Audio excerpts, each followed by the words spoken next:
Kondisi saat ini jalan tidak bisa dilintasi mobil besar. Kecelakaan melibatkan truk trailer dan truk tronton terjadi di Jalan Bypass Alang-Alang Lebar, Palembang, Kamis 15 Januari 2026.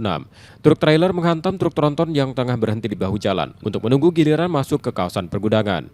Insiden diduga dipicu laju truk trailer yang terlalu cepat hingga pengemudi kehilangan kendali. Tidak ada korban jiwa dalam peristiwa ini. Namun kedua kendaraan mengalami kerusakan dan mogok di badan jalan memicu kemacetan panjang. Ini diupayakan truk, terutama kendaraan-kendaraan besar yang kita alihkan, karena kalau untuk kendaraan kecil sudah masih bisa melewati, untuk kendaraan besar sudah tidak ngunci. Pengalihannya dimulai dari mana? Dari mulai simpang depan Pertamax, Alang-Alang Lebar, keluar sampai ke pergudangan.